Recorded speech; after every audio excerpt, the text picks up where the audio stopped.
What's up, YouTube? My name is Joseph, and today I wanted to talk about my 9 to 5 experience and how it affects me mentally. I know throughout this video I'm gonna sound like a weak hoe, but I have to let this cesspool of negative emotions out, and it's a bit cathartic for me to just say all of this out loud. Quick background on me: I graduated 3 years ago with a mechanical engineering degree, and I've been working ever since. I truly believe this when I say it. Working at a 9 to 5 job you don't like is one of the most misery inducing things ever. It's a silent killer. It eats away at your soul, bit by bit, day by day. And over time, your being and your essence will get destroyed. Y'all know that one meme that's been going around as of late? That I'm just a chill guy meme? I'm the total inverse of that. Which would be what? Anger and chaos? Yeah, that's how I'm feeling when I work at a 9 to 5. When you first walk into the building I work at, there's this huge wall that says 25 years. And it basically celebrates all the employees who has been a part of the company for that long. And there are hundreds of faces. I mean hundreds. And the first thing I think about when I first look at that wall every day in the morning is damn, hundreds of dreams lost. Hundreds of dreams lost. There's this concept called an anti-goal where it's basically your goal is to prevent certain events from occurring. And one of my anti-goals is just that. I will never be on no wall. I will never be on that wall. I don't want to be celebrated for my decades, years of service to some fucking company. I can't do that. These people must have extreme resilience to be able to work that long at a fucking company. I've been only working for 3 years, and I can already feel the corporate life weighing down on me and gripping its teeth into my happiness, my desires, and my passions, and turning me into some kind of corporate robot. Sometimes when I'm working, I will sometimes just stop and I would just sit there and contemplate and think to myself, yo, what the fuck am I doing here? Why the fuck am I doing this? I shouldn't fucking be here. Like, am I really wasting my most valuable asset, time, to do this fucking bullshit? And it just fucking enrages me. There are also days where I just feel like crashing the fuck out and going full on crash out mode. And when I say crash out, I mean being extremely disrespectful to other people and just overall being an unpleasant person to be around. And, wanting to start unnecessary conflicts and altercations, verbally, of course. I mean, we're still civilized over here. This type of crash out, Black Air Force One, menacing state of mind that develops inside me translates through my actions and behaviors outside of work. For example, I live in Houston, so it takes me about an hour to commute home because if you know Houston, the traffic is really horrible. And let's just say my tolerance for slow drivers is really thin. So 15 minutes before I arrive home, there's this road I have to go down. It's one of those roads where there's two lanes, but cars are going in opposite directions. So how fast you're going depends on the cars in front of you. There were 5 different occasions where, when driving down this road, the car in front of me would be driving extremely slow. So what I would do is I would turn on my high beams on and off. And I would keep doing it and doing it. I was relentless. I just kept doing it and doing it until they drove faster. I was just trying to signal to them, can you please move a little faster?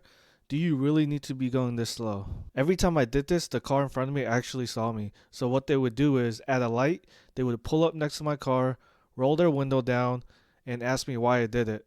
The last incident I got into doing this, I actually almost got into a fight. So this one Mexican dude just pulled up and we just started arguing there for like 2-3 minutes.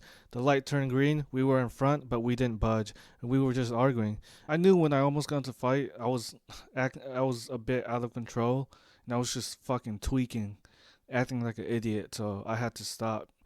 I also live in Texas, so one day you might fuck around and find out. You know what makes a 9 to 5 even worse and what amplifies my issues with working a 9 to 5?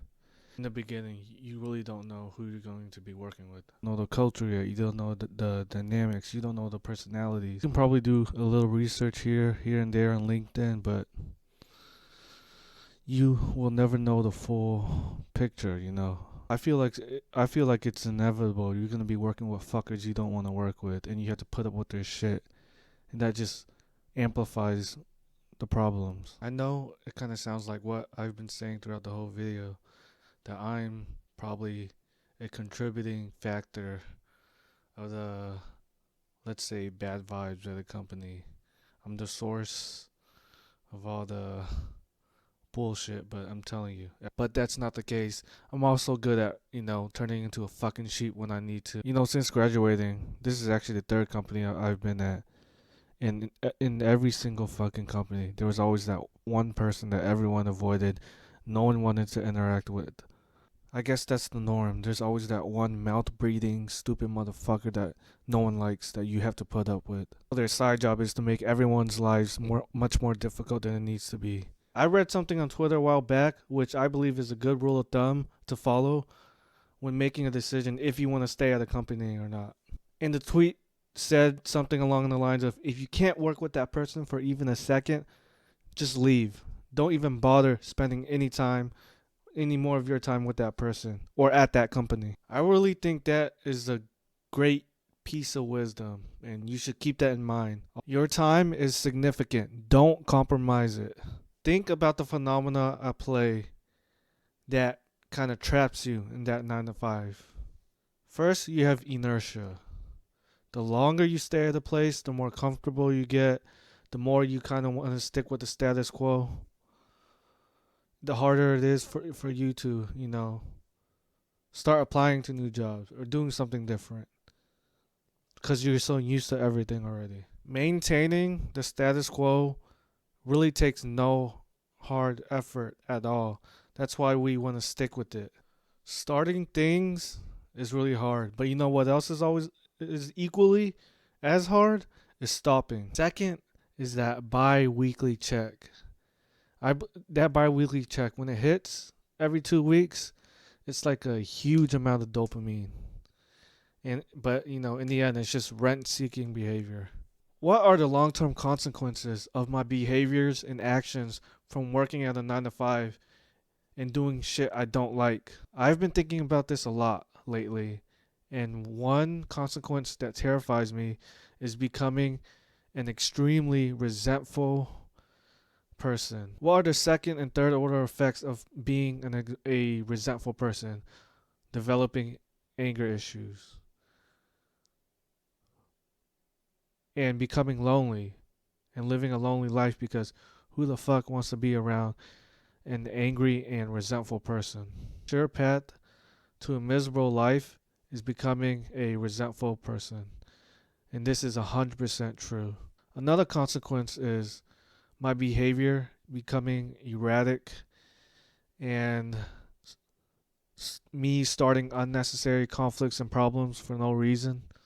These consequences alone is what drives me to find a way to escape the 9 to 5 and escape the rat race and stand above it. I don't want to go down this path of life that is still possible and it still exists, but I don't ever want that path to get realized. I don't know if I'm spending my time correctly, going in the right directions, or doing things that will push me towards my goal of preventing that path. I know two things have to be true though. I have to show courage and I must become obsessed.